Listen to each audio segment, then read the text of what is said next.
भारतीय हवाई दलामध्ये 1960च्या दशकापासून सेवा देणारं MiG-21 विमान जो आहे तो सेवानिवृत्त होत आहे। या विमानाचा वैशिष्ट्य काय होता आणि भारतीय हवाई दलासाठी काय महत्त्व होता या विषयावर बोलण्यासाठी आपल्यासोबत air vice marshal Suryakant Chaphekar sir आहेत। सर, 1960च्या दशकापासून भारतीय हवाई दलाचा बॅकबोन होता MiG-21। नक्कीच त्यावेळी आपल्याला स्वातंत्र्य मिळाल्यावर जस्ट अबाउट किती 10-15 वर्ष झालेली होती आणि आपल्याजवळ जी विमानं होती ती सगळी जुनी होती। त्यामुळे भारत अशा काही विमानाच्या लढाऊ विमानाकडे म्हणजे शोधात होता। तर त्यात सर्वात उत्तम असं विमान त्यावेळीचं आणि उत्तम बरोबर आपल्याजवळ तेव्हा पैसा तेवढा नव्हता, त्यामुळे उत्तम बरोबर आपल्याला परवडेल असं विमान हे MiG-21 होतं। जेव्हा मी म्हणतो परवडेल त्याच्यात दोन एलिमेंट्स असतात। विमान फक्त इंजिन आणि एअरफ्रेम म्हणजे त्याचा ढाचा घेऊन काही फायदा नसतो, त्याच्याबरोबर लागणारं वेपन सिस्टम आर्मामेंट याचं सुद्धा आपल्याला जरुरी असते, नाही तर ते लढाऊ विमान काही उपयोगाचं नसतं।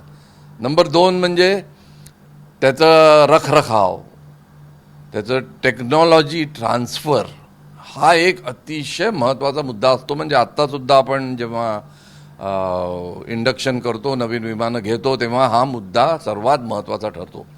कारण जर विमानाबरोबर हा टेक्नॉलॉजिकल ट्रान्सफरचा इश्यू सॉल्व्ह झाला नाही तर त्याला तुम्हाला ॲडिशनल पैसे द्यावे लागतात आणि तेव्हा आपली ती परिस्थिती नव्हती। त्यामुळे USSR तेव्हाचं जे होतं त्यांनी आपल्याला एक चांगला डील दिला MiG-21च्या नावाने असं म्हणता येईल। दुसरी गोष्ट त्यांनी कबूल केली ती म्हणजे तुम्ही या विमानाची असेंब्ली इंडियात करू शकाल।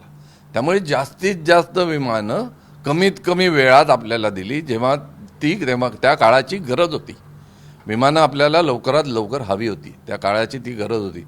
त्यामुळे असं म्हणता येईल की त्या वेळेच्या परिस्थितीला अनुसरून आपण हे विमान घेतलं, पण ते ॲज अ फायटर एअरक्राफ्टसुद्धा त्यांनी अतिशय चांगली सेवा दिली।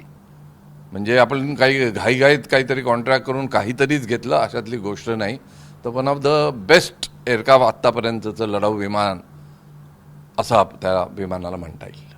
रशियाने आपल्याला टेक्नॉलॉजिकल ट्रान्सफर दिला आणि HALमध्ये त्याची असेंब्ली होऊ शकली, त्यामुळे लढाऊ विमान बनवण्याचा भारताचा पण कौशल्य MiG-21च्या माध्यमातून वाढलं असं म्हणता येईल। अगदी नक्की, म्हणजे लढाऊ विमानाच्या प्रोडक्शनची नीव जी ठेवल्या गेली भारतात ती या विमानाच्यामुळेच असं सुद्धा तुम्हाला म्हणता येईल।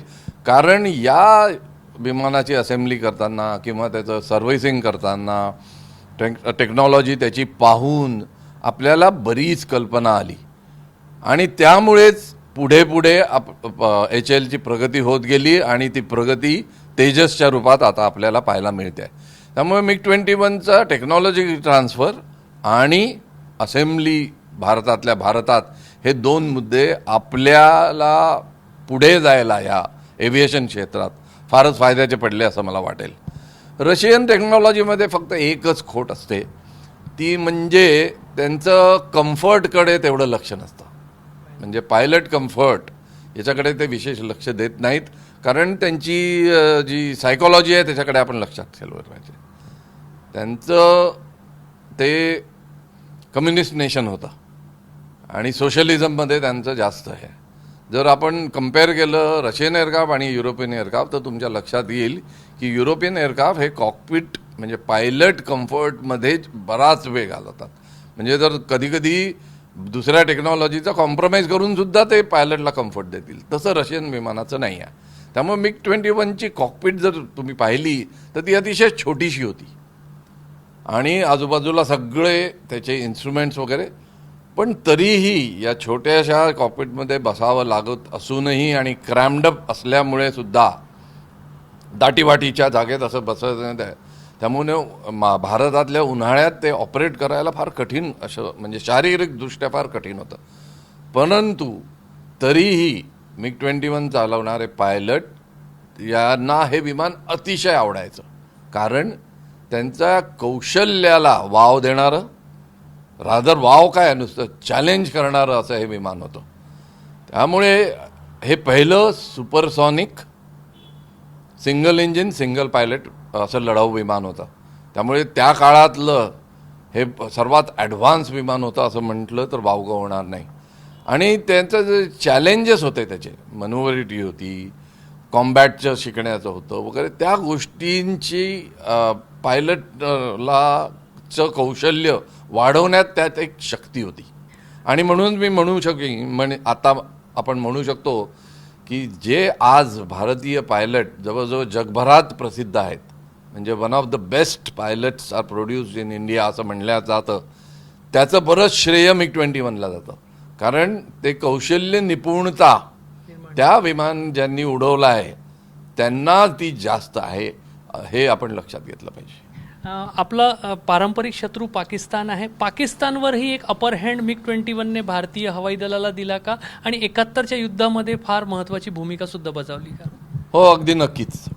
काय झालं, 65च्या युद्धात आपण तेवढा या विमानाचा उपयोग करू शकलो नाही, कारण तेव्हा पायलटचं ट्रेनिंग अजून सुरूच होतं. म्हणजे जेव्हा आपण विमान विकत घेतलं तेव्हा बरेच आपले पायलट रशियात जाऊन ट्रेन झाले आणि ते नंतर इथे आल्यावर त्यांनी लोकांना ट्रेन केलं. त्यामुळे 65मध्ये काही जागांना आपण वापरलं, पण तेव्हा आपल्या लक्षात आलं की हे युद्ध क्षेत्रात किंवा त्या वातावरणात त्या परिस्थितीत फार चांगलं विमान आहे. त्यामुळेच आपण ऑर्डर वाढवल्या आणि त्याचा फायदा आपल्याला 1971मध्ये झाला. आणि म्हणजे वेस्टर्न बॉर्डरला पश्चिमेकडे जितके काही हवाई हल्ले झाले, त्याचं एस्कॉर्ट म्हणून म्हणा किंवा तिकडून हवाई हल्ले झाले तर इंटरसेप्टर म्हणून म्हणा, MiG-21 फारच वापरण्यात आलं आणि त्यामुळेच आपल्याला 71चं यश मिळालं असंही म्हणता येईल. त्यानंतरच्या युद्धात म्हणजे आत्तापर्यंतच्या बालाकोट नंतर त्यांनी केलेल्या हमल्यापर्यंत आपण MiG-21 विमान यूज केलेलं आहे आणि त्याचे रिझल्ट्स नेहमीच चांगले आलेत असं म्हणता येईल. मधल्या काळामध्ये अपघात सुद्धा खूप होत होते आणि अनेक लोक टीकाकार जे आहे ते फ्लाइंग कॉफिन सुद्धा म्हणायला लागले होते. नेमकी अडचण कुठे होती? ते अपघात का होत होते? काय होतं, मध्यंतरी आपल्याजवळ हंटर जे विमान होतं ते नेहमी तुम्हाला लक्षात घेतलं पाहिजे, प्रशिक्षण हे थराथरांनी केलं जातं, म्हणजे स्टेप बाय स्टेप, पायऱ्या चढत एक फायटर पायलट बनतो. तर त्याप्रमाणे तसं विमानात त्याची ट्रेनिंग झाली पाहिजे. पहिले आपल्याजवळ HT-2 नावाचं हिंदुस्तान ट्रेनर नावाचं पिस्टन इंजिन एअरक्राफ्ट होतं, ते आपलं बेसिक ट्रेनर होतं. त्यानंतर किरण मार्क 1 मार्क 2 म्हणजे जे हिंदुस्तान एरोनॉटिकल लिमिटेडनीच असेंबल केलेलं आहे आणि बनवलेलं आहे ब्रिटिश एअरक्राफ्ट होतं. ते जेट होतं पण स्लो स्पीड होतं, सबसॉनिक. त्यानंतर आपल्याजवळ हंटर होतं आणि मग हंटरमधून लोक MiG-21ला जायचे. त्यामुळे एक फायटरमध्ये त्यांनी उडवलेलं असायचं. परंतु हंटर जेव्हा निवृत्त झाले किंवा सर्व्हिसमधनं निघून गेले तेव्हाच डायरेक्ट किरणहून लोक MiG-21वर जायला लागले. मधली पायरी एक स्टेप मिसिंग झाली. आणि फायटर एअरक्राफ्टमध्ये त्याचा वेग हे सर्वात महत्त्वाची गोष्ट असते आणि वेगात जर बदल झाला तर त्याला तुम्हाला ॲडजस्ट करायला, ॲडॅप्ट करायला पायलटला वेळ लागतो. तर त्या काळात काही ॲक्सिडेंट घडले आणि त्यामुळेच जे लोकांचं बोलणं सुरू झालं की फ्लाइंग कॉफिन वगैरे. तर विमान ॲज सच खूपच, मी तुम्हाला सांगितलं, त्याच्यात कौशल्य फार जास्त लागतं. त्यामुळे ही मधली स्टेप गळल्यामुळे थोडे काही अपघात झाले आणि त्याची दोन्ही कारणं होती. ते विमान भयंकर फास्ट होतं, आपल्याजवळ मध्ये वापरण्यासाठी ट्रेनिंगसाठी विमान नव्हतं. पण या विमानाला एकदा ट्रेनिंग मिळाल्यावर आणि त्याच्यात कॉन्फिडन्स झाल्यावर युद्ध स्थितीत वापरण्यासाठी हे उत्तम विमान होतं असंच मी म्हणेन. MiG-21 रिटायर होत आहे. MiG-21 नंतर जी पोकळी निर्माण होणार आहे ती भारतीय हवाई दलाने कशी भरून काढावी, तुम्ही तुमच्या अनुभवातून काय सांगणार? विमानाचा जेव्हा एखादं विमान आपण सर्व्हिसमधनं निवृत्त करतो तेव्हा त्याच्या निवृत्तीच्या जवळजवळ 15 ते 16 वर्ष आधीच आपण याचं रिप्लेसमेंट काय याचा विचार केला पाहिजे. परंतु MiG-21नी जवळजवळ 6 दशकं आपल्याला सेवा दिली. त्यामुळे मध्ये मध्ये आपण हा विचार करत होतो, जसं आपण MiG-29 घेतलं, Su-30 घेतलं, त्यानंतर रफाल घेतलं, जग्वार घेतलं, मिराज घेतलं, ही सगळी विमानं घेतली.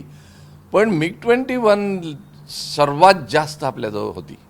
त्याचं रिप्लेसमेंट कोणचं नक्की हे ठरण्यात फार वेळ घालवण्यात आला. त्यामुळे साधारण 90च्या दशकात असं ठरलं की आता जेव्हा केव्हा MiG-21 रिटायर होतील तेव्हा आपण त्याचं रिप्लेसमेंट तेजस असेल. आणि तेव्हा जो प्लान होता, तेव्हा जी संकल्पना होती तेजसबद्दलची, ती फार मोठी होती. ते स्वप्न फार मोठं होतं असं मी म्हणेन.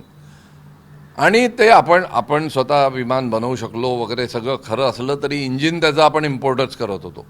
या सगळ्या कारणांमुळे काय झालं की रिसर्च आणि डेव्हलपमेंट, तर रिसर्च डेव्हलपमेंट दोन्ही जेव्हा तुम्ही करत असता तेव्हा टाईम पिरियड जास्त लागतो. पण एकदा तुम्ही ते आत्मसात केलं की त्याचं प्रोडक्शन तेवढंच जास्त पाहिजे. इथेच आपलं चूक झालेली आहे. कारण जितकी विमानं आपण एका वर्षभरात प्रोड्यूस करायची असं प्लान केलं होतं, जे आपलं ते पूर्ण करू शकले नाही. HAL ते पूर्ण करू शकले नाही. त्यामुळेच आता म्हणण्यात येतं आहे बऱ्याच छोट्या छोट्या कॉम्पोनंटसाठी HALनी प्रायव्हेट कंपन्यांनाही जॉब्स दिले आहेत, त्यांच्याकडनं ते घेण्याची तयारी दाखवली आहे. परंतु तरीही आपण ही पोकळी भरून काढू शकत नाही आहे. त्यामुळे आता तेजसच MiG-21चं रिप्लेसमेंट हे म्हटल्यानंतर हे प्रोडक्शन आपल्याला वाढवावंच लागेल. आणि त्यासाठी भरघोस प्रयत्न सुरू आहे. बंगलोर, हैदराबाद इथे अजून नवीन नवीन युनिट्स याच्या तेजससाठी निर्माण झालेले आहेत. कानपूरलाही काही करण्याचा प्रयत्न सुरू आहे. तर आपल्याला ही पोकळी जर भरून काढायची असेल तर तेजसच सध्या एक उत्तर आहे. आणि फक्त त्याचं प्रोडक्शन हे जास्त वाढवावं लागेल असं मला वाटतं. तर भारतीय हवाई दलासाठी अत्यंत महत्त्वाची भूमिका जवळपास 6 दशकं बजावणारा MiG-21 जो आहे तो सेवानिवृत्त होत आहे. मात्र MiG-21 नंतर हवाई दलाची भिस्त ज्या तेजसवर आहे त्याचा उत्पादनही वाढवण्याची गरज असल्याचं तज्ज्ञांना वाटतंय. कॅमेरामॅन अतुल हिरडेसह रजत वसिष्ठ, ABP माझा, नागपूर. ABP माझा, उघडा डोळे बघा नीट.